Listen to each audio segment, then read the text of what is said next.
அரங்கம் முழுவதும் நிறைந்திருக்கிற கும்பகோணம் ரசிக பெருமக்களுக்கு என் பணிவான வணக்கத்தை சொல்லி வேந்தர் தொலைக்காட்சியின் உழைப்பாளர் தின சிறப்பு பட்டிமன்றத்தை இனிதே தொடங்குகிறோம்.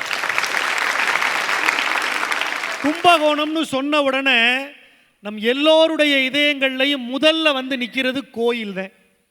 கோயில் வேற, கும்பகோணம் வேற இல்லைங்க. கும்பகோணமே கோயில் தான். அதனால தான் இந்த ஊருக்கு கோயில் நகரம்னு பேர். அழகான பட்டிமன்றம், அழகான ஊர், ஒரு அற்புதமான தலைப்பு. உழைப்பாளர்னு சொன்ன உடனேயே நம்ம எல்லாருக்கும் எதுங்க ஞாபகத்துக்கு வரும்? சென்னையில் உழைப்பாளர் சிலை. உலகத்திலேயே உழைப்பாளர்களுக்கு சிலை வைக்க வேண்டும் என்கிற எண்ணம் தமிழனுக்கு தான் வந்தது. அதை நிறைவேற்றி வைத்ததும் தமிழர்கள் தான். சென்னையில் மட்டும்தாங்க உழைப்பாளர் சிலை இருக்கு, வேற எந்த நாட்டிலையும் கிடையாது. மே 1 அப்படின்னு சொன்ன உடனே இனிமே நமக்கு எது தெரியுமாங்க ஞாபகத்துக்கு வரணும்? சுதேசி என்கிற வார்த்தை நினைவுக்கு வரணும். நாம வெள்ளைக்காரங்கள்ட்ட அடிமைப்பட்டு கிடந்த நேரம்.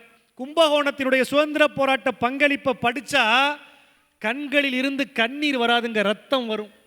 அந்த அளவுக்கு இந்த மண்ணில் விடுதலை போராட்டத்திற்காக ரத்தம் சிந்திய மா மனிதர்கள் வாழ்ந்த ஊர் இந்த கும்பகோணம். மாடு கூட இழுக்க தயங்கிய செக்கை ஒரு தனி மனிதனாக இழுத்து இந்திய விடுதலைக்காக உதவி செய்த மிகப்பெரிய தியாகி பெரியவர் வ.உ.சியை நாம் நினைத்து பார்க்கணும்.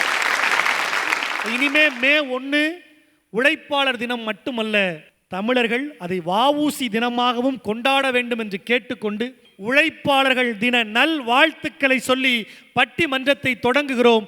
வாழ்த்துக்கள் உங்கள் அனைவருக்கும். இப்போ இந்த உழைப்பாளர்களை பற்றி நாம் நிறைய பேசுகிறோம். இப்போ நமக்குள்ள ஒரு எண்ணம் வரும், நாங்களும் உழைக்கிறோம்ல.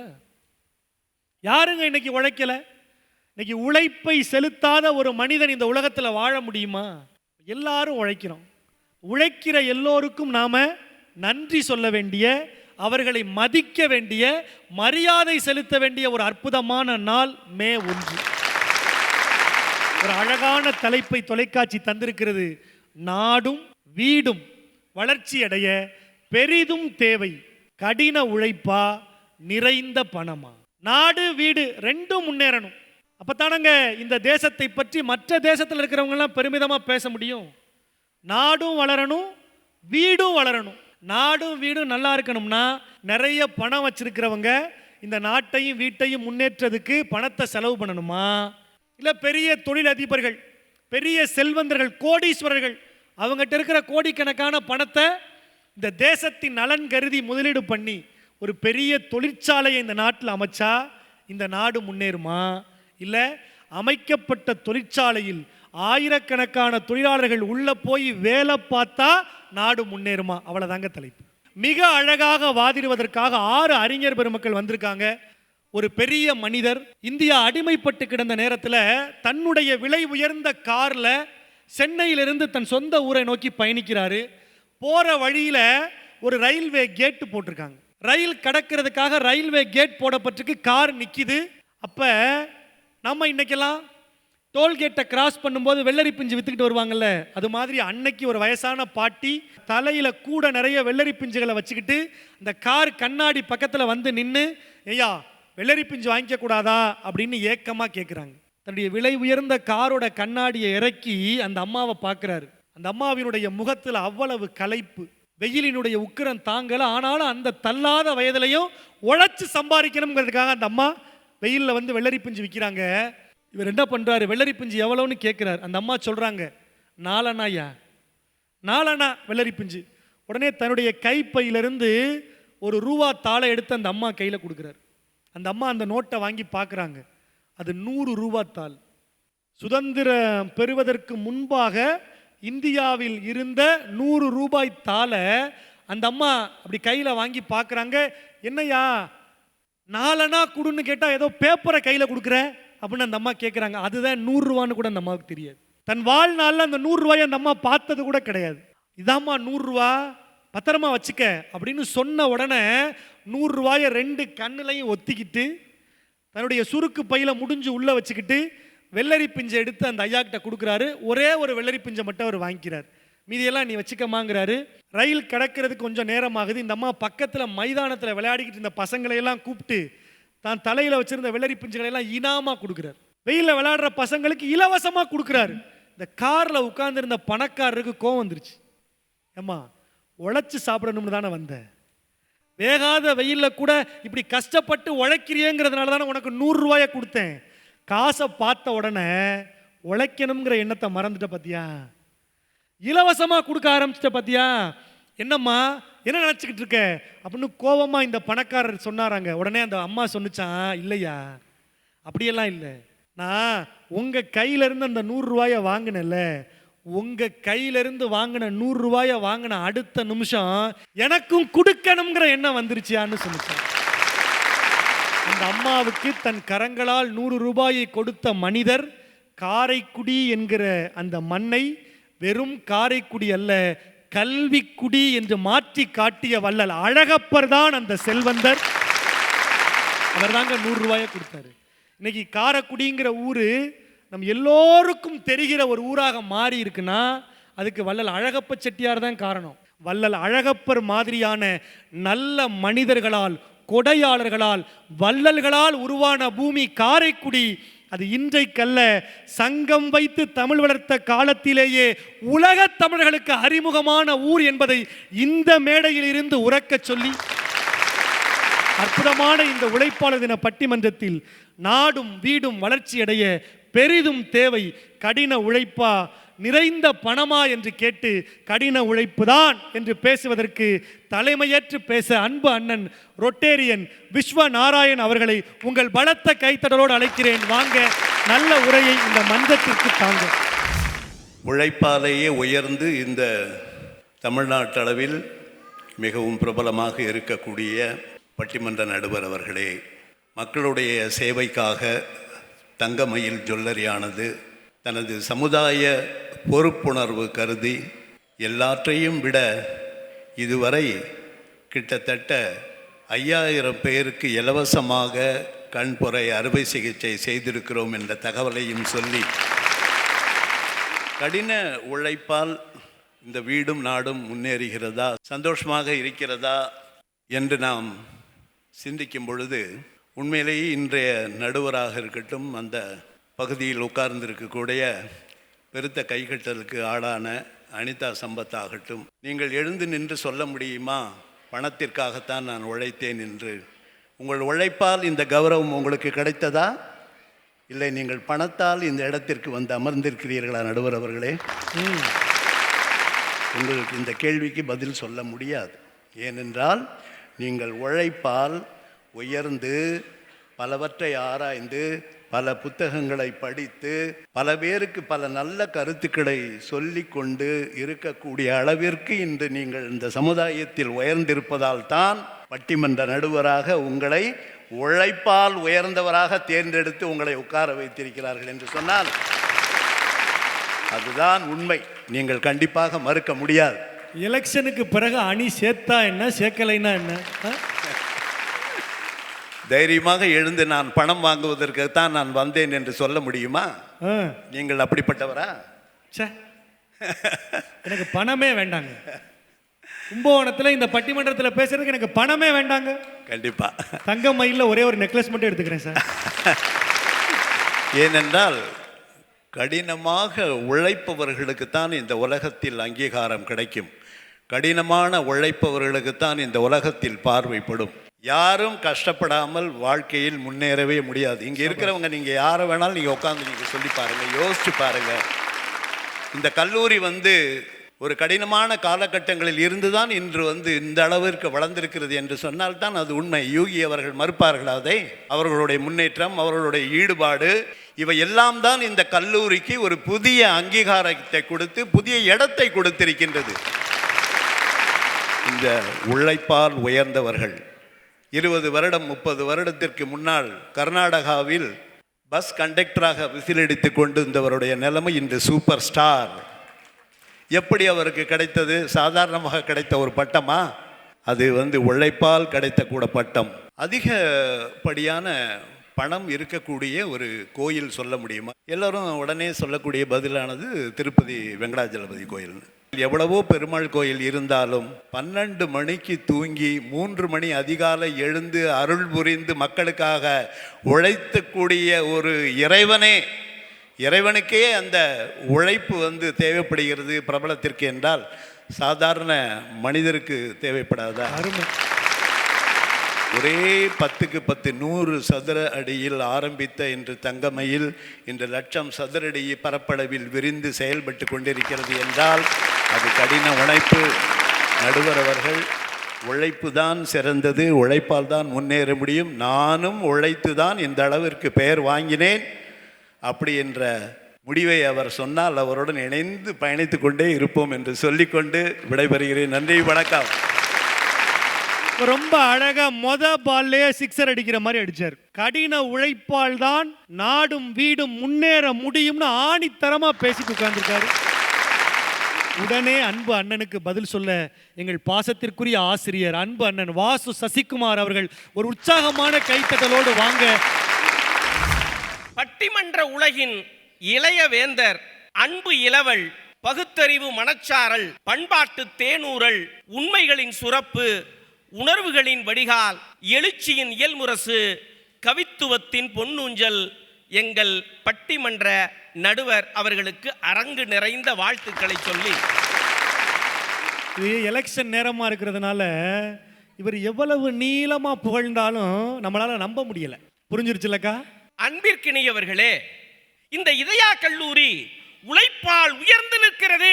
இவ்வளவு மாணவிகளும் இங்க படையெடுத்து சேர்றாங்கன்னா அதுக்கு என்ன காரணம் தெரியுமா?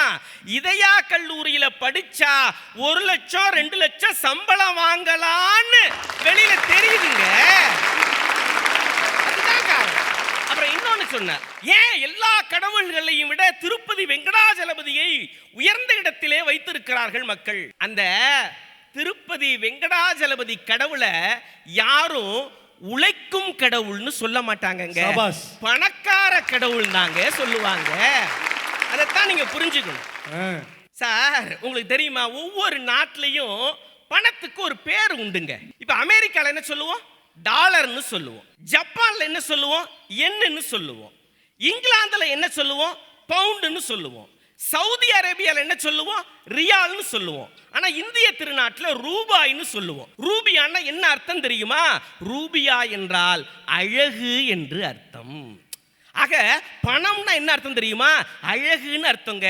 அது நம்ம பாக்கெட்ல கூடுதலா இருந்தா அது பேரழகுங்க. கவனிச்சிருக்கீங்களா? 50 ரூபா நோட்லையும் காந்தி ஒரே மாதிரி தான் சிரிப்பார், 500 ரூபா நோட்லையும் காந்தி ஒரே மாதிரி தான் சிரிப்பார். ஆனால் நம்மளால தான் 50 ரூபா நோட்டுக்கு கொஞ்சமாகவும் 500 ரூபா நோட்டுக்கு நல்லாவும் சிரிப்பேன். எங்காவது ஒருத்தர் எழுதியிருந்தா, என்னிடமும் காந்தி சிரித்தார், என்னிடமும் காந்தி சிரித்தால் நான் ஏன் அழப்போகிறேன்? சபாஸ் இல்லைங்களாங்க. இதான வாழ்க்கை சார். யதார்த்தம் என்ன தெரியுமா சார்? பணத்துக்கு மதிப்பு இல்லாத ஒரு காலம் இருந்துச்சுங்க. பணத்தை மதிக்கல, மனுஷனை மதிச்சான். எப்படி இருந்துச்சு அன்றைக்கு காலம்? அன்றைக்கு நம்மை சுற்றி விளைநிலங்கள் இருந்தன, இன்று நம்மை சுற்றி சுயநலங்கள் இருக்கின்றன. அதனாலதான் சார் பணம் வேணும்னு சொல்றோம். இந்த நாட்டில் நல்லவனா இருந்தா ஒருத்தனும் மதிக்க மாட்டான், நல்லவனா இருந்தா ஒருத்தனும் மதிக்க மாட்டான், நல்லா இருந்தா எல்லோரும் மதிப்பான். மரியாதை வயசை பார்த்து வர்றதில்ல, வசதியை பார்த்து வந்து தொலைச்சிருச்சு. அதனால தான் அந்த பணம் வேணும்னு நாங்க சொல்றோம். ஒரு காலத்துல பெரியவங்களோ யாரா இருந்தாலும் என்ன நினைப்பாங்க தெரியுமா? இவனுக்கு ஏதாச்சும் பண்ணணும். ஆமா, அது நல்ல வார்த்தை சார். இவனுக்கு ஏதாச்சும் பண்ணணும், அது நல்ல வார்த்தை. ஆனா இன்னைக்கு இவனை ஏதாச்சும் பண்ணணும். ஆனா இருக்கிறவனும் வாழ்றான், இல்லாதவனும் வாழ்றான். 2 பேருக்குள்ள என்ன வித்தியாசம் தெரியுமாப்பா? பணம் இருக்கிறவன் அனுபவிச்சு வாழ்றான், பணம் இல்லாதவன் அனுசரிச்சு வாழ்றான். அதுதான் சார் பிரச்சனை. ஒரு புதுக்கவிஞன் எழுதுனா, இன்றைக்கு கல்வி கற்பதற்கு புத்தகங்களை விட நோட்டுகள் தான் அதிகம் தேவைப்படுகின்றன. இன்னைக்கு மருத்துவம் படிக்கிறதுக்கு மட்டுமா நீட்டு? மருத்துவம் படிக்கிறதுக்கு மட்டுமா நீட்டு?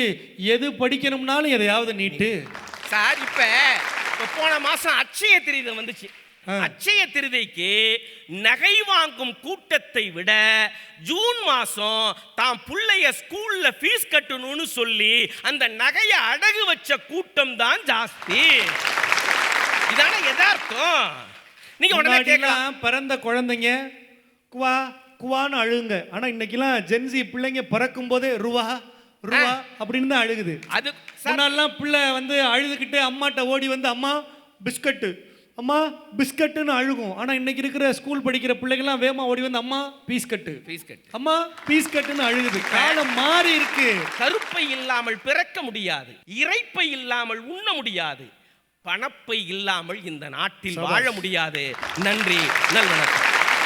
ரொம்ப நிதர்சனமான ஒரு பேச்சு. வள்ளல் அழகப்ப செட்டியாரை பத்தி அப்படியே அடுக்கிக்கிட்டே வந்தார்.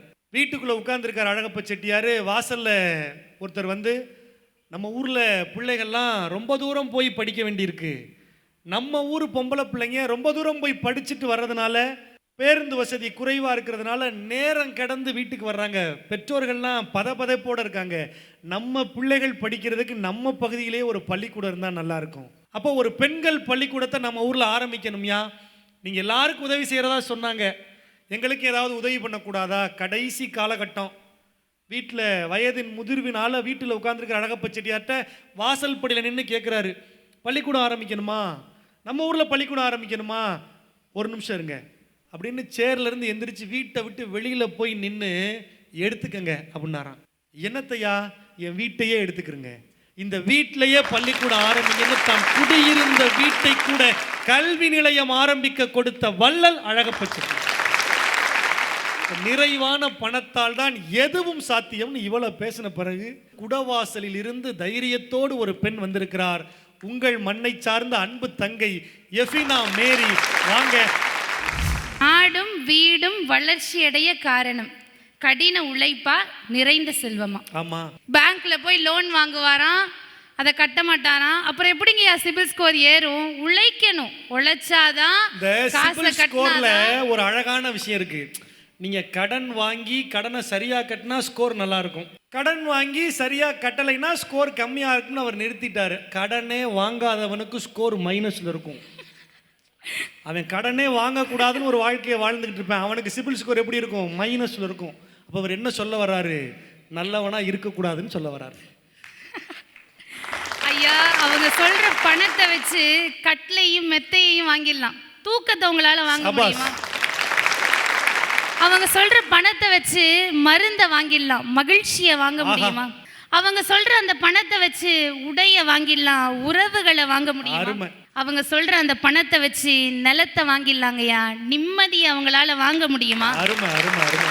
ஐயா, இன்னைக்கு கும்பகோணத்துல வந்து நம்ம பேசிக்கிட்டு இருக்கோம். கும்பகோணத்துல உழைப்பால் உயர்ந்த ஒரு உன்னத மனிதர் இருக்காரு.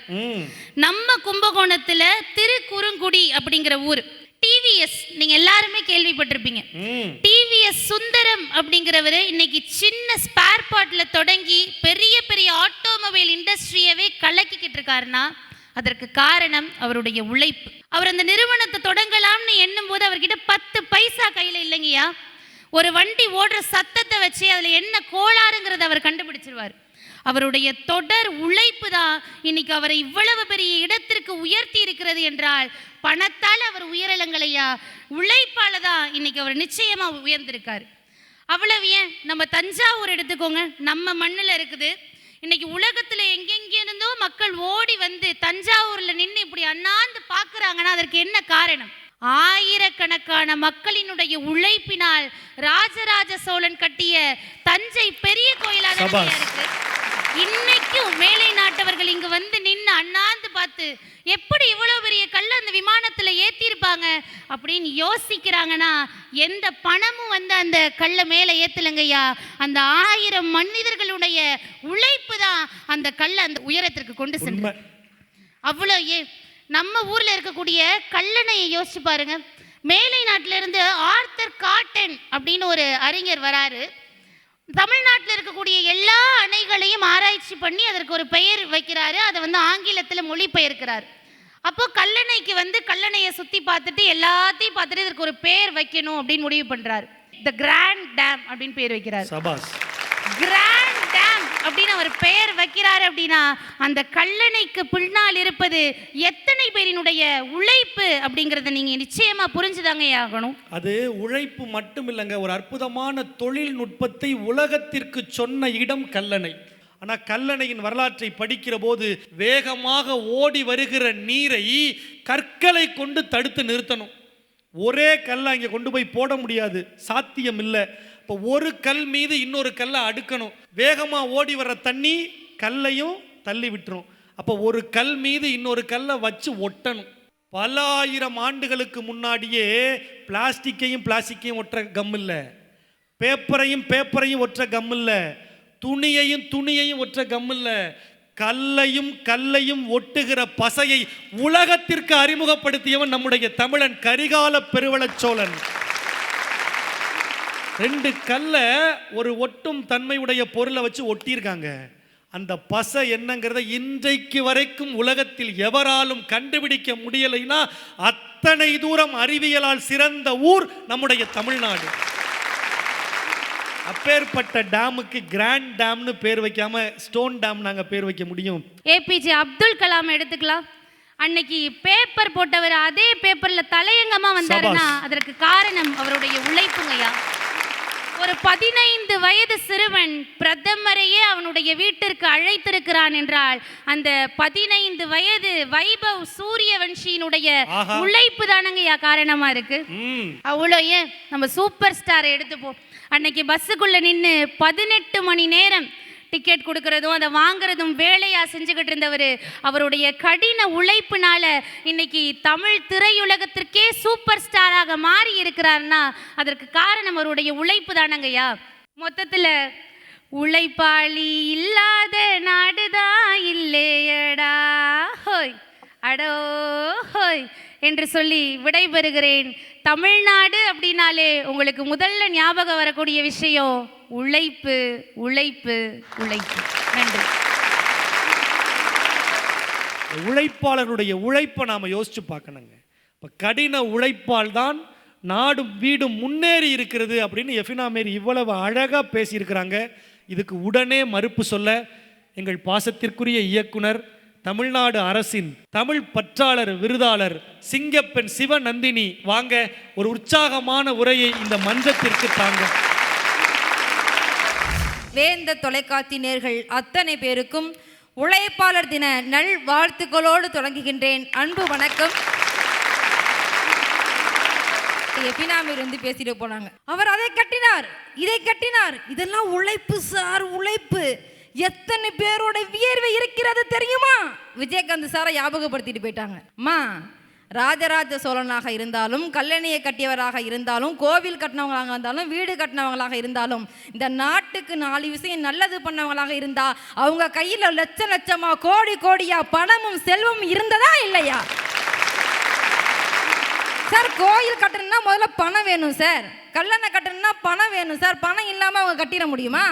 ராஜராஜ சோழன் செல்வந்தன், பணக்காரன். இப்ப என்னையால உடனே இப்ப தஞ்சை பெரிய கோயில் மாதிரி ஒரு கோயிலை கட்ட முடியுமா? முடிஞ்சாலும் முடியும், யாருக்கு தெரியும் சார். பணம் இருக்கணும் சார். நீங்க தொடக்கத்துல சொன்ன மாதிரி தான் இன்னைக்கு எல்லாருமே உழைக்க தயாராகி தான் இருக்கிறோம்.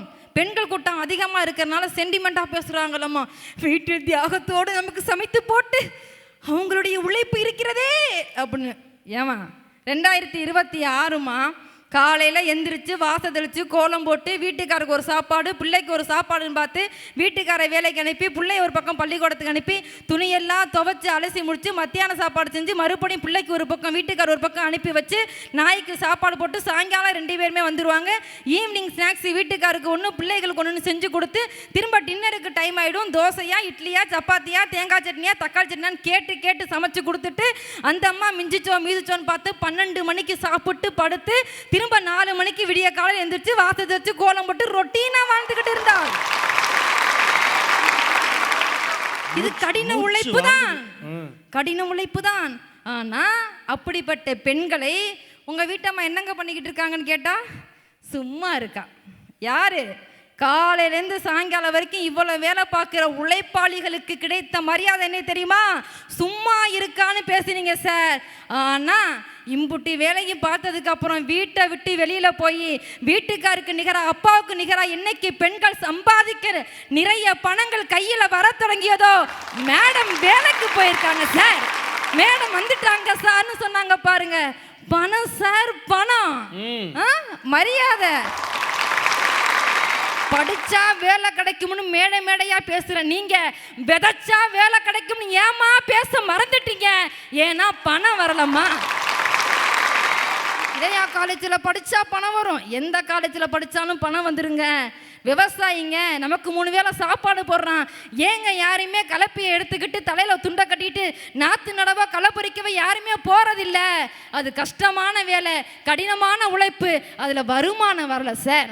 வாழையை நடணும், நெல் விதைக்கணும், கடலையை விதைக்கணும்னா நான் நிலத்தை வச்சுட்டு உட்காந்துருக்கேங்க விவசாய வீட்டில். ஆனால் அந்த விதை நெல் வாங்க என்கிட்ட காசு இல்லைங்க, பணம் இல்லைங்க. இன்னைக்கு விவசாய நிலைமை பணம் இல்லாம எத்தனை விவசாயி தற்கொலையில செத்து போயிருக்காங்க தெரியுமா? பணம் வேணும் சார், பணம் வேணும். தினமும் காலையில் 7 மணிக்கு போயிட்டு நைட்டு 10 மணிக்கு கடையை அடிச்சுட்டு தள்ளுவண்டு கடையில் ஒரு இட்லியை ஒரு தோசையை வாங்கி சாப்பிட்டு பாதி சாப்பிட்டும் பாதி சாப்பிடாம போயிட்டு தூங்கிட்டு அடுத்த காலையில் வேலைக்கு வரான்ல, அவங்கிட்ட போய் கேளுங்க பணத்தோட அருமையை. ஒரு நாளாவது 3 வேளை சாப்பிட மாட்டோமான்னு எத்தனை பேர் இயங்கிக்கிட்டு இருக்காங்க. அடுத்து எங்கள் தீபாக்கா வர போகிறாங்க. அந்த அக்கா அந்த படம் நடித்து எத்தனையோ வருஷம் ஆச்சு. இன்னைக்கும் இந்த சூழ்நிலையை எத்தனை பேர் சந்திக்கிறாங்க தெரியுமா? அவங்க காது குத்து வைப்பாங்க. அவங்க வீட்டுக்காரோட பத்திரிக்கை கொடுக்க வரும்போது எல்லா அண்ணன் தம்பி பேரும் இருக்கும், ஒருத்தன் பேரும் மட்டும் இருக்காது. ஏன்னா அவன் வேலைக்கு போகல, அவன்கிட்ட பணம் இல்லையா, அதனால பேர் போட்டிருக்க மாட்டாங்க. ஆனால் அவன் வீட்டில் பங்கு பிடித்த காசை கொண்டாந்து மொய்யை வச்சு அப்படி எழுதின உடனே தீபாக்காவும் அந்த கதாபாத்திரத்தில் கனவா நினச்சுன்னு பின்னாடியே என் ஆசா, என் குலசாமி, என் அப்பாவே அழுதுட்டு போனாங்க. பணம் செய்த வேலை சார். அழுக இன்னும் என் கண்ணுக்குள்ளேயே நிற்குது. நீங்க சொல்லுங்க சார், பணம் இருப்பவர்கள் தான் நாங்க பத்திரிக்கையில போடுவோம்னு சொல்லி பணம் இல்லாமல் தவிக்கக்கூடிய எத்தனை தாய்மாமன் பெயர்கள் பத்திரிக்கையில் வராமல் உறவுகள் பிரிந்து இருக்கிறார்கள் தெரியுமா? என் அப்பா, என் மாமா, என் சித்தப்பா, என் நண்பன் சொல்றதுக்கு உறவு இருந்தா பத்தாது சார், துட்டு இருக்கணும். துட்டு இருந்தாதான் அவனை மாமா மச்சன்னு சொல்லக்கூடிய கல்ச்சர் இந்த கல்ச்சர் சார்.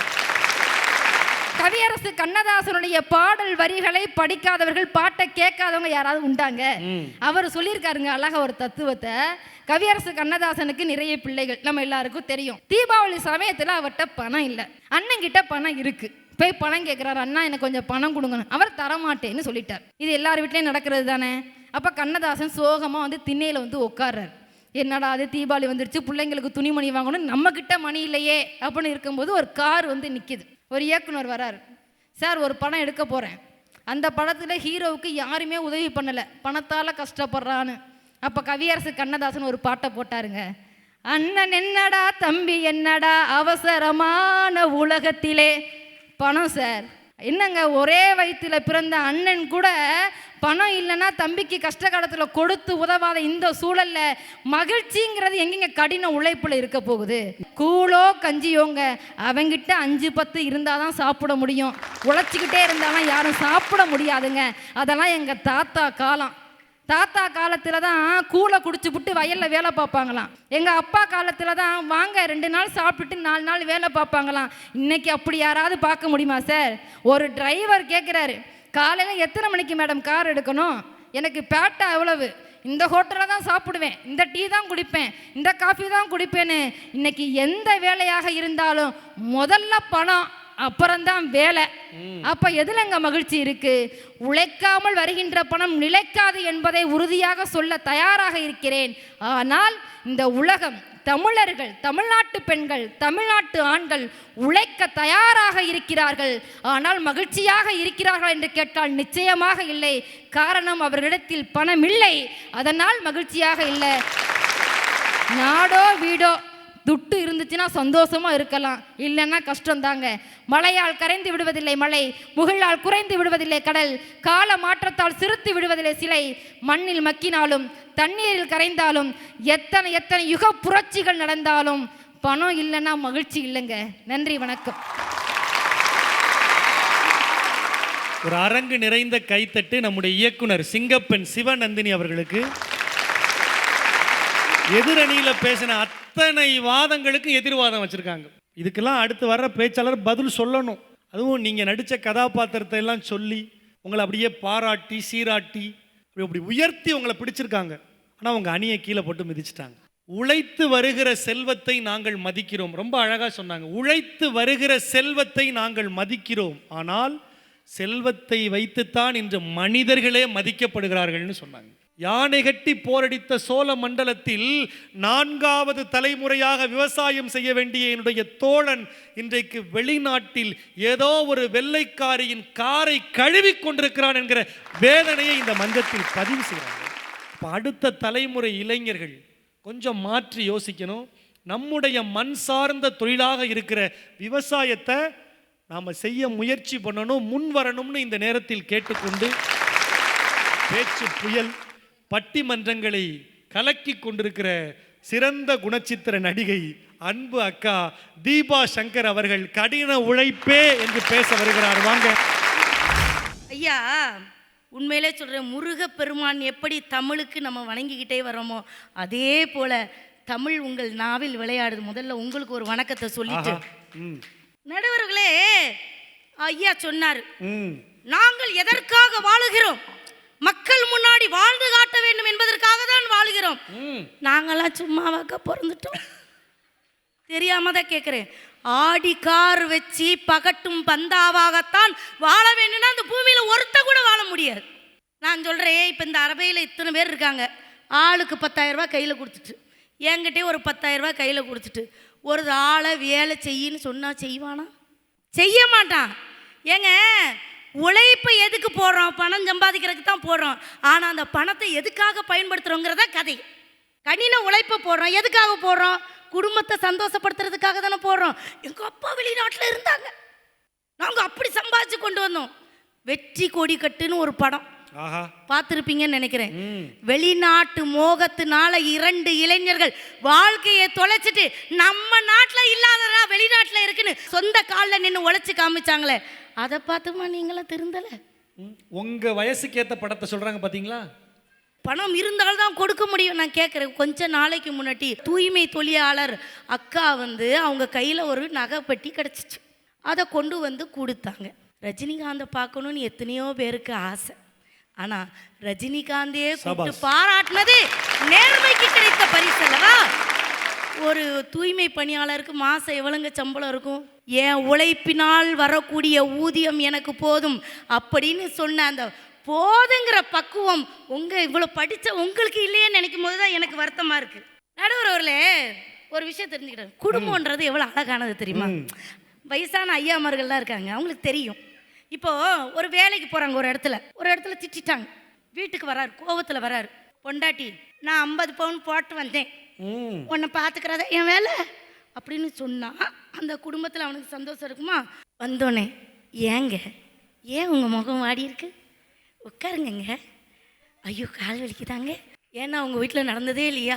ஆச்சரியமாக பார்க்குறீங்க. எங்கள் வீட்டுக்கு வாங்க, நடக்கும் நிறையா. நான் உட்காந்துருப்பேன், எங்கள் வீட்டுக்காரைய காலை பிடிச்சு விடுவார். தப்பு இல்லை, பொண்டாட்டி காலை பிடிச்சிடுறது தப்பாக்கா?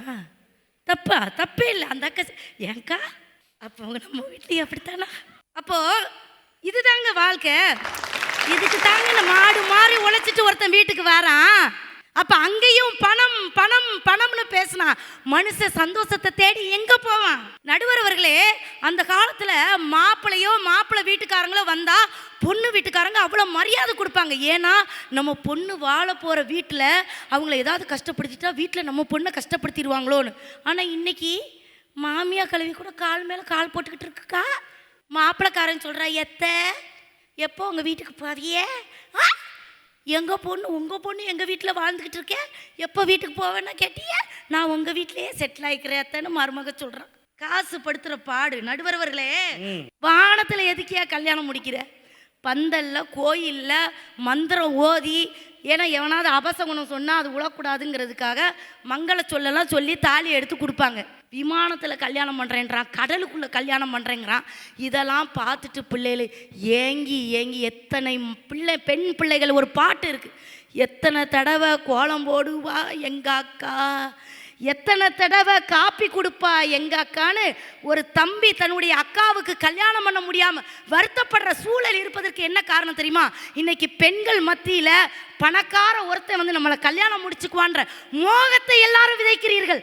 தயவு செய்து அதை செய்யாதீர்கள் என்று கூறி நீங்கள் வாழ்க்கையை தொலைக்காதீங்க. பணம்னு அனுபவிக்கிற வயசுலேயே எல்லாத்தையும் அனுபவிச்சிருங்க. அது எதுவாக இருந்தாலும் சரி. குழந்தை இல்லை, காசெல்லாம் சம்பாதிச்சுட்டு வந்துட்டு 40 வயசுல எனக்கு குழந்தை வேணும்னு ஓடுறான். குடு குடு குடு குடு குடு கிடைக்காது. எதுவுமே காலத்தே பயிர் செய். அதனால் எப்படி பார்த்தாலும் நாட்டிற்கும் வீட்டிற்கும் பணம் தேவை. அந்த பணம் கடின உழைப்பால் கிடைத்ததாக இருக்க வேண்டும். யார் வயிற்றிலும் அடித்து வாங்கிய செல்வமாக அது இருக்கக்கூடாது என்று கூறி நல்ல தீர்ப்பை மட்டுமே கூறுங்கள் என்று கூறி வாய்ப்பிற்கு நன்றி நல்கி விடைபெறுகிறேன். கடின உழைப்புன்னு பேசுறதுக்கே அவங்க கடினமாக உழைச்சிருக்காங்க. நீங்கள் நல்லா கவனிச்சிங்கன்னா இந்த பக்கம் ஒரு நடிகை இருக்காங்க, இந்த பக்கம் ஒரு நடிகை இருக்காங்க. அழுகிற மாதிரி கூட சுலபமாக நடிக்க முடியுங்க. வியர்ப்பது போல எவராலும் நடிக்க முடியாது. உண்மையிலேயே உழைச்சாதாங்க வியர்க்கும். கடின உழைப்பு தான் நாட்டையும் வீட்டையும் முன்னேற்றும் அப்படின்னு இவங்க 3 பேரும் பேசி முடிச்சிருக்காங்க. இந்த அணி சார்ந்து பேசுவதற்கு அனிதா சம்பத் அவர்களை வாங்க ஒரு நல்ல உரையை இந்த மன்றத்திற்கு தாங்க என்று வரவேற்கிறேன். கும்பகோணம் மக்களுக்கும் இந்தியாவின் முதல் இளம் நடுவர் அவர்களுக்கும் ஹெவிய பேமெண்ட் வாங்கிட்டு உழைப்புன்னு உருட்டி கொண்டிருக்கும் எதிரணியினருக்கும் அனிதாவின் அன்பு வணக்கங்கள். என்ன சொல்றாரு, ஏதோ முதல் மரியாதை சிவாஜி கணேசன் வாய்ஸ் எடுக்கிறாரு பாருங்க. தங்கம் வாங்க, தங்க மயிலுக்கு வாங்கவா. சும்மா தருவீங்களா பாஸ் தங்கம்? உங்க கடைக்கு வர சும்மா தருவீங்களா? பணம் வேணும் பாஸ், பணம் வேணும், நகை வாங்க. தங்க மயில் உள்ள போய் பாருங்க, என்ட்ரன்ஸ்ல என்ன போட்டிருப்பாங்க? மகாலட்சுமி போட்டோவை தான் எடுத்தோடனே போட்டிருப்பாங்க. காசு பாஸ், காசு எல்லாமே. இவங்க பேசுறத பார்த்தா என்ன தோணுது, பணம்லாம் முக்கியம் இல்லைன்னு சொல்ற இவங்க ஏதோ படையப்பால உழைச்ச ரஜினிகாந்த் மாதிரியும், காசு பணம் முக்கியம் சொல்ற நம்ம ஏதோ அந்த படத்தை நீலாம்பரி மாதிரியும், ஏதோ ஊரடிச்சு ஒலையில போட்டு நம்ம எல்லாம் சோறு தின்னுகிட்டு இருக்க மாதிரியும் நீங்க பேசுறீங்க. அப்படிலாம் நினைச்சிடாதீங்க மக்களே. இந்த இமோஷன்ஸ்லாம் தள்ளி வச்சுட்டு கொஞ்சம் ப்ராக்டிக்கலாக நம்ம பேசுவோம். அவர் விஸ்வாஸ் சார் கேட்டார், பணத்துக்காகவா நீங்கள் உழைச்சிங்கன்னு. ஆமாம் சார், என்ன தப்பு? பணத்துக்காக தான் சார் உழைக்கிறோம். யார் ஒருத்தன் இலக்கோட உழைக்கிறானோ அவனுக்கு மட்டும்தான் சார் பணம்ன்ற கனியே பக்கத்தில் கிடைக்கும். இலக்கே இல்லாம ஏதோ போறேன் ஏதோ உழைக்கிறேன் இருக்கிறதுனால அடுத்த லெவலுக்கு முன்னேறவே முடியாது. மிஞ்சு போனா 3 வேளை சோறு தான் தின்ன முடியுமே தவிர்த்து எந்த செல்வத்தையும் சேர்க்க முடியாது. செல்வத்தை சேர்த்தாதான் 4 பேருக்கு நம்மளாலே கொடுக்க முடியும். சின்ன வயசுல இருந்து உன்ட்ட என்ன இருக்கு, உங்க அப்பங்கிட்ட என்ன இருக்குன்னு கேட்டு கேட்டு சொந்தக்காரங்களோட வார்த்தையை கேட்டு வளர்ந்த பொண்ணு சார் நானு. ஆமா, படிச்சு உழைப்பேன், ஆனா உழைச்சதை பணமா மாத்துவேன்னு நான் உழைச்சதுனால, அதை பணமா மாத்தினதுனால என்ன பேசின சொந்தக்காரங்களோட பசங்களுக்கே இன்னைக்கு நான் தான் சார் ஸ்கூல் ஃபீஸே கட்டிட்டேன். அந்த நிலைமை வந்தது காரணம் என் உழைப்பு மட்டும் இல்ல, அந்த உழைப்ப பணமா மாத்த தெரிஞ்ச ஸ்மார்ட்னஸ்னால தான் நடுவர்களே. நான் காலேஜ் செகண்ட் இயர் படிக்கும் போது வீட்டுல கொஞ்சம் புரோக்கன் ஃபேமிலி ஆக வேண்டிய சிச்சுவேஷன் இருந்தது. அப்ப சொந்தக்காரங்க என்ன சொன்னாங்க, ஒரு பையன் வந்திருக்கான், ஒரு மாப்பிள்ள நகையெல்லாம் வேணான்னு சொல்றான், உன் பொண்ணு ஆனா படிப்பை செகண்ட் இயரோட நிறுத்திடணும்னு சொல்றான், அப்படி சொன்னா கல்யாணம் பண்ணிக்கிறேன்னு சொல்றான், உன் பொண்ணுக்கெல்லாம் உன்னால இனிமே காசு பணம்லாம் சேர்க்க முடியாது, நீ ஏன் வறுமையில இருக்க, பேசாம செகண்ட் இயரோட படிப்பை நிறுத்திட்டு கல்யாணம் பண்ணிடுன்னு சொந்தக்காரங்க சொல்லும் போது, ஏன் அதை அம்மாவே சரிதான்னு நினைக்கும் போது, நான் எப்ப படிப்பை நிறுத்தணும்னு எவன் முடிவு பண்றது? நான் எப்ப படிப்பை நிறுத்தணும்னு வறுமை என்ன முடிவு பண்ணுதா? நான் எப்ப கல்யாணம் பண்ணணும், நான் எப்ப சேர்த்து வைக்கணும்னு வறுமை முடிவு பண்ணக்கூடாதுன்னு முடிவு பண்ணி அதுக்கப்புறம் பணம் சேர்க்கணுன்றதுக்காகவே படிச்சு பணத்தை சேர்த்து என் மொத்த கல்யாண செலவையும் நானே பண்ணி கெத்தா எனக்கு பிடிச்ச வயசுல எனக்கு பிடிச்ச பையனை நான் கல்யாணம் பண்ணிட்டேங்க. அந்த முடிவை எடுத்தது காரணம் என் கையில பணம்னு ஒன்று சேர்ந்தனால சார் நான் சொன்ன பேச்சை வீட்டில் கேட்க முடிஞ்சுது. இங்க இருக்க எல்லா தங்கச்சிங்களுக்கும் சொல்றேன், ஃபினான்ஷியல் இண்டிபெண்டன்ஸ் தவிர உன் கையில இருக்க மிக பெரும் ஆயுதம் வேற எதுவுமே கிடையாது. நீ இன்னைக்கு படிக்கிற படிப்புக்கு காரணமே நாளைக்கு உன் கையில காசு இருக்கணுன்றதுனாலதான். பணத்தை யார் என்ன சொன்னாலும் அது மேல ஆசைப்படுறது மட்டும் விடவே விடாம எந்த லெவலுக்கு போனா நிறைய சம்பாதிக்க முடியுமோ அந்த லெவல கனவு கண்டுகிட்டே இரு, அதை அடையணும்னு நினைச்சுக்கிட்டே இரு, அப்ப மட்டும்தான் அடைய முடியும். நடுவர்களே, இப்போ இவ்வளோ பேசுறாங்களே தீபாக்கா, என் கூட அபுதாபிக்கு பட்டிமன்றம் வந்தாங்க. அங்க 5 பவுன் தங்க நகை வாங்கினாங்க. நான் தான் ஒண்ணுமே வாங்காம ரிட்டர்ன் வந்தேன். என்னம்மா பணமா முக்கியம், பணம் ஏன் வாங்கினீங்க? பெரிய பையனுக்கு ஒரு செயின், சின்ன பையனுக்கு ஒரு டாலர், புருஷனுக்கு ஒரு செயின். அப்பப்பா அங்க தங்கமயில் இதுவே வந்து ஆடி போயிட்டாங்கன்னா பாத்துக்கோங்க. அவங்க கடைக்காரங்களை கேட்கறேன், என்னம்மா இவ்வளவா வச்சிருக்கீங்க? அந்த அளவுக்கு வாங்கிட்டாங்கன்னா பாத்துக்கோங்களேன். இங்க வந்து உருட்டிக்கிட்டு இருக்காங்க வந்து நம்ம கிட்ட. அப்புறம் வெற்றி கொடி கட்டு படத்துல வெளிநாட்டு மோகத்தால 2 இளைஞர்கள் கெட்ட வெளிநாட்டு மோகலாம் கிடையாது, அந்த வெங்காயம்லாம் கிடையாது, அவங்களுக்கு வறுமை. அவங்க 2 பேர்கிட்டயும் குடும்பத்தை நடத்தவே காசு இல்லைன்றதுனாலதான் வெளிநாடு போனாவது நம்ம ஏதாவது ஜெயிப்போமான்றதுனால அங்க போனாங்கக்கா. அந்த படத்தை போய் மறுபடியும் பாருங்க. துப்புரவு பணியாளர் 45 பவுன் நகையை எடுத்துட்டு போய் கொடுத்தாங்க. ஆமா, 45 பவுன் நகையை எடுத்துட்டு போய் கொடுத்ததுனாலதான் அது பிரேக்கிங் நியூஸ் ஆச்சு. எத்தனையோ துப்புரவு பணியாளர்கள் குப்பை தொட்டியில் இருக்கக்கூடிய குழந்தைகள் எடுத்துட்டு போய் கொடுத்துருக்காங்க, பிரேக்கிங் நியூஸ் ஆச்சா? அதுவும் எவ்வளவு பெரிய விஷயம். அது பணம்ன்ற ஒரு விஷயம் வந்ததுனால தானே அது பிரேக்கிங் நியூஸ் ஆச்சு. என்னைக்கு தெரியுமா காசோட அருமை தெரியும்?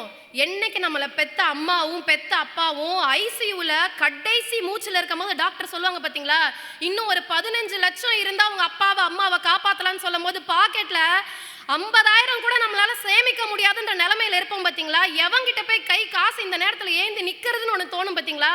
விடிஞ்சா கையில 15 லட்சம் இருக்கணும்னு சொல்லும் போது தெரியும் சார் பணத்தோட அருமை என்னன்னு.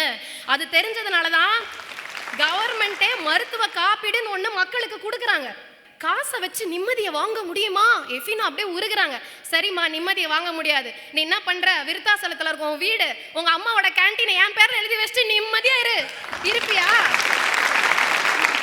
நடுவர்களே உங்களை பார்த்து ஒரு கேள்வி கேட்கிறேன். இந்தியாவின் பெரும் பணக்காரர் ஒருத்தர் பேர் சொல்லுங்க. முகேஷ் அம்பானி.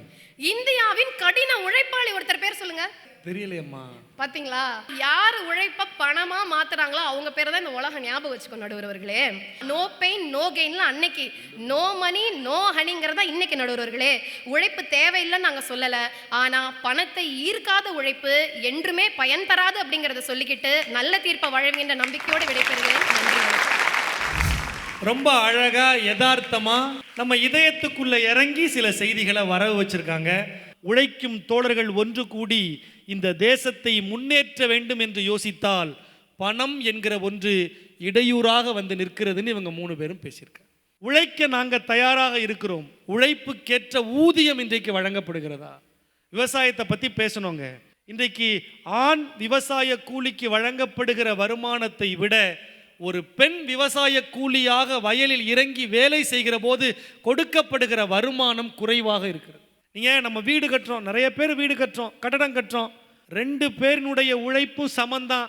ஆனால் ஆண் உதவியாளருக்கு வழங்கப்படுகிற வருமானம் 800, பெண் உதவியாளர் சித்தாளுக்கு வழங்கப்படுகிற வருமானம் 500 தான் சொன்னால் இன்றைக்கு உழைப்புக்கேற்ற ஊதியமே இந்த மண்ணில் வழங்கப்படுவதில்லைங்கிற வேதனையை தாங்க இந்த அணியினர் பதிவு செய்கிறாங்க. நாங்கள் உழைக்க தயாராக இருக்கிறோம், உழைப்புக்கேற்ற ஊதியம் இருந்தால்தான் இந்த மண் பயனுறும் என்று இவங்க 3 பேரும் பேசியிருக்காங்க. இவங்க 3 பேரும் உழைப்பவர்களால் தான் இந்த மண் பயன்பெறும்னு சொல்றாங்க. உழைக்காமல் பணம் கிடைக்கும்னு நம்புகிறவன் முட்டாள் தான் அப்படின்னு இவங்க 3 பேர் சொல்றாங்க. அழகா இந்த அணியில பேசும்போது ஒன்று சொன்னாங்க, சொந்த தாய் மாமன் பேரு பத்திரிகையில ஏறணும்னா கூட அவன் பணக்காரனா இருக்கணும். மானூத்து மந்தையில மாங்குட்டி பெத்த மயிலே, பொட்ட புள்ள பிறந்ததுன்னு பொலிகாட்டில் கூவும் குயிலே, தாய்மாமன் சீர் சுமந்து வாராண்டி அவன் வெள்ளி கொலுசு ஒன்று தாராண்டி. ஒத்துப்போமா? ஒத்துக்கிற மாட்டான். என்ன கொலுசு? தங்க கொலுசு.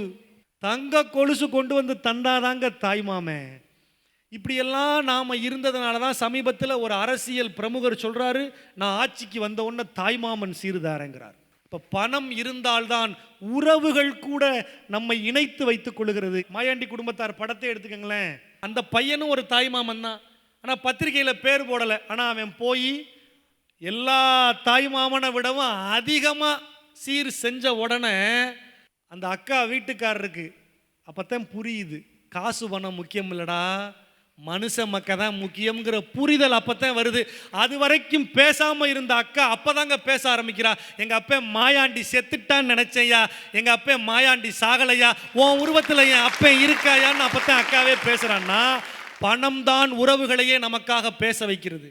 வீட்டுக்கு அவமானம்னாலும் அதை சரி செய்ய பணம் தான், நாட்டுக்கு அவமானம்னாலும் அதை சரி செய்ய பணம் தாங்க.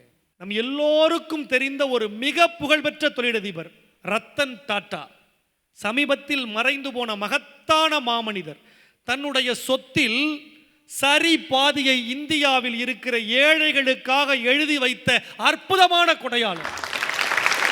அவர் வெளிநாட்டுக்கு போறாருங்க, வெளிநாட்டுக்கு போறாரு. அங்கே ஒரு மிக புகழ்பெற்ற ஒரு 5 ஸ்டார் ஹோட்டல், அதில் தங்குறதுக்கு உள்ள போறாரு. அந்த ஹோட்டலினுடைய நுழைவு வாயில் ரிசப்ஷன்ல ஒரு பலகை வச்சிருக்கான். என்ன தெரியுமா? இந்தியர்களும் நாய்களும் வெவ்வேறு அல்ல, இங்கே நாய்களுக்கு அனுமதி இல்லைன்னு பழக வச்சிருந்தாங்க.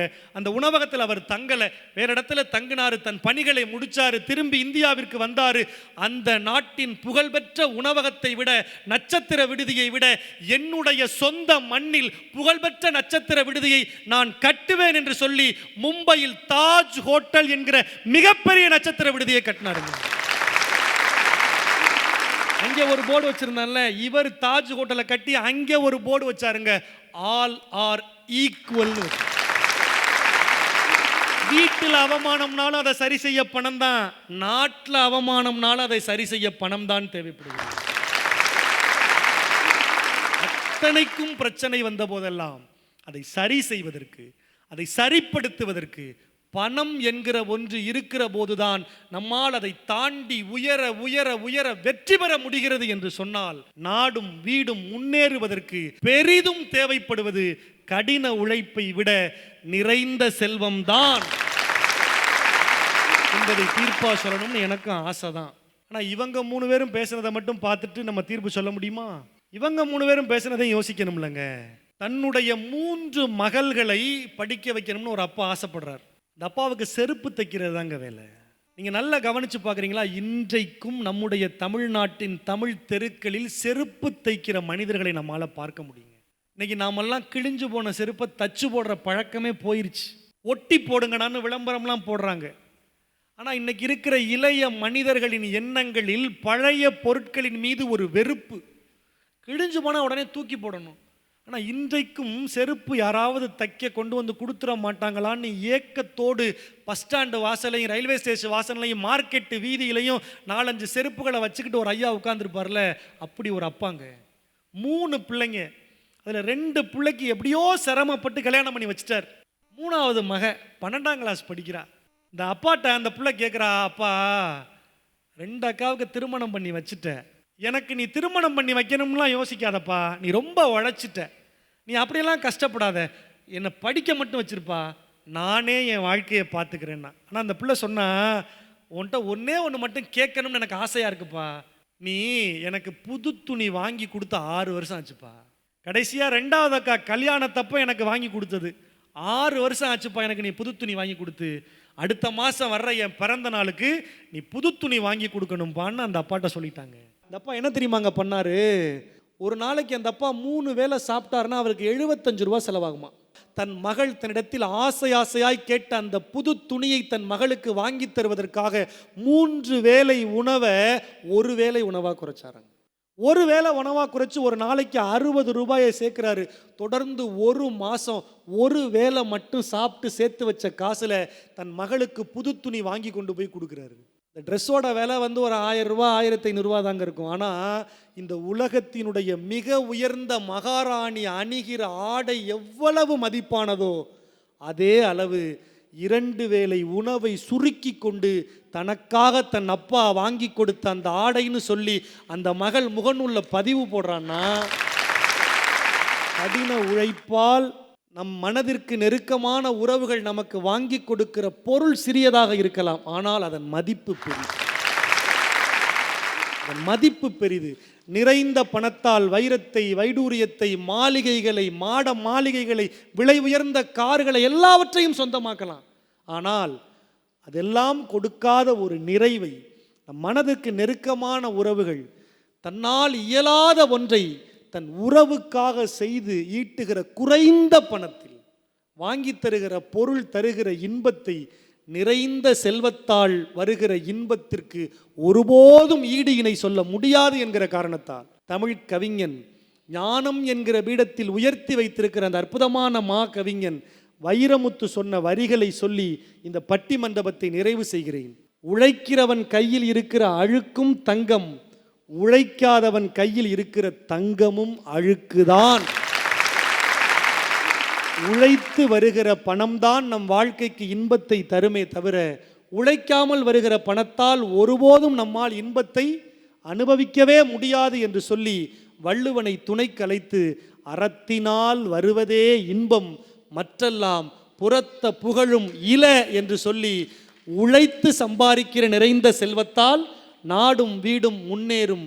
ஆக கடின உழைப்பால் வருகிற செல்வம்தான் நாட்டையும் வீட்டையும் முன்னேற்றத்திற்கு கொண்டு போகும் என்று பார்த்தால், உழைப்பால் வருகிற பணம்தான் அதை செய்யும் என்றால், அதற்கு அடிப்படையாக இருக்கிற, அதற்கு அஸ்திவாரமாக இருக்கிற, அதற்கு கோபுர கலசமாக உயரத்தில் வைத்து போற்றப்படுகிற ஆற்றலுக்கு இணையான கடின உழைப்பால் தான், உழைக்கிற மக்களால் தான், பாட்டாளி வர்க்கத்தால் தான் இந்த நாட்டையும் வீட்டையும் முன்னேற்ற முடியும் என்கிற நல்ல தீர்ப்பை இந்த உழைப்பாளர் தின நன்னாளில் தமிழ்நாட்டு மக்களுக்கு காணிக்கையாக்கி